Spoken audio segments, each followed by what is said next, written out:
दोस्तों मैं हूं दीपक आपका दोस्त। आज की इस वीडियो में हम लोग बात करेंगे लोगों के बारे में। लोगों के पीछे क्या साइकोलॉजी होती है, कैसे आप अपने लोगों को और अच्छा बना सकते हो, कैसे आप इसको अपीलिंग बना सकते हो, कैसे आप इसको अट्रैक्टिव बना सकते हो, कैसे आप इसको क्लाइंट के लिए अप्रोच कर सकते हो लोगों को, है ना। कैसे आप उनके मन की बातें जान सकते हो जो क्लाइंट आपका कहने से पहले ही आप चीज़ों को समझ जाओ।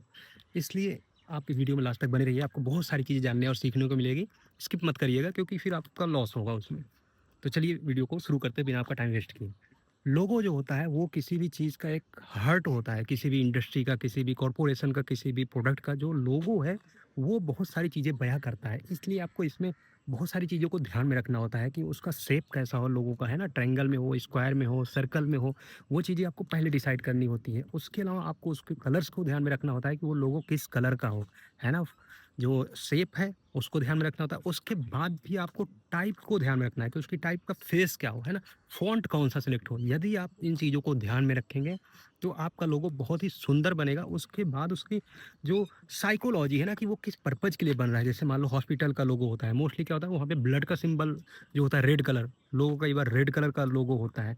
उसके बाद से अगर हम बात करें किसी भी मुस्लिम ऑर्गेनाइज़ेशन की आप देखो तो वहाँ पे उनका ग्रीन जो कलर्स होता है वो बहुत ही ज़्यादा अपीलिंग होता है उनके लिए, वो धर्म से जुड़ा होता है। तो मोस्टली कई बार लोग ग्रीन का प्रेफ़र करते हैं, है ना? ग्रीन कलर का लोगो उनका हो।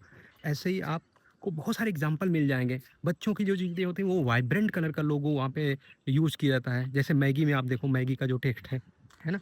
तो जो चीज़ें जो जिस एज ग्रुप की हो, उस तरीके से उसमें ध्यान रखा जाता है कि उसमें उस लोगों को किस चीज़ों को ध्यान में रख के बनाया जाए। इसी तरीके से आप देखोगे यदि आप किसी बुक को भी आप देखोगे, बच्चों की बुक है, तो उसके जो फ़ॉन्ट होते हैं वो अलग तरीके का लोगो यूज़ करते हैं, है ना?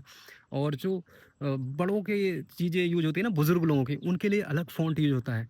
तो अपीलिंग कलर्स जो होते हैं वो होता है एज ग्रुप को ध्यान में रखते हुए लोगों को डिज़ाइन किया जाता है। जैसे किसी नर्सरी की हम बात करें ना, नर्सरी का जो लोगो होता है वो मोस्टली प्रेफ़र किया जाता है ग्रीन कलर हो क्योंकि वो ग्रीनरी रिप्रेज़ेंट कर रहा है। तो किसी भी लोगो को अगर आपको अच्छा बनाना है तो आपको 3-4 चीज़ें ध्यान में रखनी होती है। कलर को अच्छे से डिसाइड करना होता है कि आपको किस कलर में वो डिज़ाइन बनानी चाहिए। उसके बाद से टाइप को ध्यान में रखता है कि उसकी टाइपोग्राफ़ी क्या हो, क्योंकि टाइपोग्राफ़ी एक लैंग्वेज रिप्रेज़ेंट करती है। यदि आप स्ट्रॉन्ग और बोल्ड टाइप यूज़ करते हो, तो कई बार वो अपीलिंग होता है। और उसके अलावा स्पेसिंग, जितना आप स्पेस रखोगे उसमें, उतना ज़्यादा आपका लोगो अपीलिंग होगा। जितना आप उसमें टेक्स्ट भर दोगे, उतना ही ज़्यादा वो बिज़ी हो जाएगा, तो वो विज़िबल उतना नहीं होगा। इसलिए आपको स्पेसिंग का भी ध्यान में रखना होता है कि उस लोगो को बनाते समय आप ध्यान रखो कि उसमें ज़्यादा से ज़्यादा स्पेस हो। यदि ज़्यादा स्पेस होगा तो वो ज़्यादा लोगो दूर से ही विज़िबल होगा। तो विज़िबिलिटी का भी ध्यान में रखना होता है। ये जो छोटे-छोटे एलिमेंट होते हैं, ये आपके लोगो को बहुत सुंदर बना देते हैं। इस तरीके से आपको बहुत ज़्यादा उसमें भरने की ज़रूरत नहीं है कि ये भी भर दो, वो भी भर दो, ये भी लिख जाए, वो भी लिख जाए, है ना? ये एलिमेंट भी लगा दो, ये फ़ोटो भी डाल दो, नहीं, कुछ नहीं। जितना आप कम रखोगे उसमें, उतना ज़्यादा वो लोगो क्लासी होगा, उतना ज़्यादा वो इंटरनेशनल लुक देगा।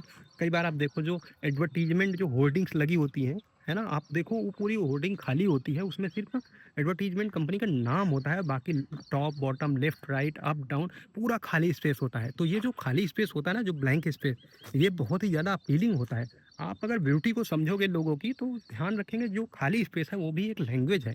जैसे साइकोलॉजी में एक बात कही जाती है कि रीड बिटवीन द लाइन्स, है ना? जो लाइनें हैं, जो टेक्स्ट लिखे हैं किताबों में, उसके बीच की जो स्पेसिंग है ना, जो बहुत ही पहुँचे हुए लोग होते हैं, वो उसको पढ़ते हैं। तो इस तरीके से आप देखोगे कि जो खाली स्पेस आप डिज़ाइन में छोड़ते हो ना, वो आपकी डिज़ाइन को बेहतर बनाता है और ज़्यादा अपीलिंग बनाता है, बहुत ज़्यादा अट्रैक्टिव बनाता है। तो आपको ज़्यादा कभी भी होता है ना, लेस इज़ मोर, इस चीज़ को आपको ध्यान में रखो कि लेस इज़ मोर। आपको पता होना चाहिए कि आपको रुकना कहाँ पे है। आप उसमें बहुत सारा चीज़ें आप करते जाओगे, भरते जाओगे, तो वो बिज़ी हो जाएगा और फिर वो यूज़लेस भी हो जाएगा। इसलिए और कभी भी आप लोगो बनाते समय 1, 4, 5, 6, 8, 10, 15, 20 रेफ़रेंस ले लो और रेफ़रेंस लेके उस फ़ील्ड के फिर आपको एक नया आइडिया भी आ जाएगा कि अच्छा ठीक है, आपका अपना कुछ निकल के आ जाएगा। आप ऐसे ब्लैंक बैठोगे तो नहीं आ जाएगा, है ना? और जिस चीज़ से रिलेटेड है उसका कुछ सिंबल, कुछ एलिमेंट उसमें ऐड होना चाहिए। मैं फिर से एक बार जैसे नर्सरी का एग्जांपल लेता हूँ, तो वहाँ पे क्या होता है कि पेड़ का सिंबल, है ना? पत्ती का सिंबल, जड़ का सिंबल या फिर फव्वारे का जो पानी डालता है वैसा कुछ सिंबल।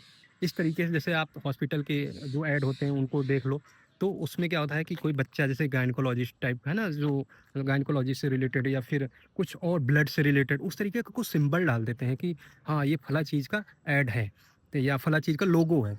तो इस तरीके से आप छोटी-छोटी चीज़ों को ध्यान में रखते हुए अपने लोगों को बहुत सुंदर बना सकते हो, जिसके लिए आपको बहुत बारीकी से ऑब्जर्वेशन करना होता है, उसके पीछे कुछ साइकोलॉजी समझनी होती है और 10, 15, 20, 50 रेफरेंस को स्टडी करना होता है कि अच्छा ये लोगो बना हुआ है तो ये क्यों बना हुआ है इस तरीके से, है ना? इसको ऐसा ही क्यों बना है? जैसे अपोलो है, अपोलो के लोगो में देखो आप बीच में सर्कल बना है, तो वहाँ पे जो सर्कल है वो टायर से आप रिलेटेड कर सकते हो, है ना? तो इस तरीके से आप देखोगे कि कुछ ना कुछ मीनिंग होता है लोगों को, ऐसा नहीं होता है कि ठीक है, हमने बना दिया जी ठीक है, नहीं, नहीं, ऐसा नहीं होता है। बहुत सारी साइकोलॉजी होती है उस लोगों के पीछे, वो पूरी एक कहानी होती है, पूरी एक स्टोरी होती है किसी भी कंपनी की, किसी भी ऑर्गेनाइजेशन की, किसी भी स्टोरी की।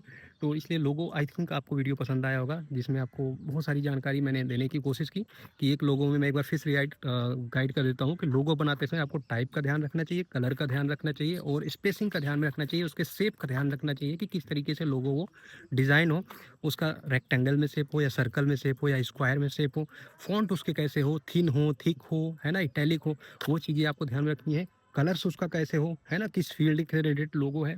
तो इस तरीके से आप इतनी सारी चीज़ों को ध्यान में रख के अपना लोगो बहुत ही अच्छा बना सकते हो। उम्मीद करता हूँ आपको वीडियो पसंद आया होगा। वीडियो पसंद आया हो तो प्लीज़ वीडियो को लाइक करें, शेयर करें और चैनल को सब्सक्राइब कर दें। मिलते हैं फिर अगली वीडियो में आपको बहुत सारी चीज़ों को बताते हुए। बहुत-बहुत धन्यवाद आपने वीडियो को लास्ट तक देखा। Bye bye, take care.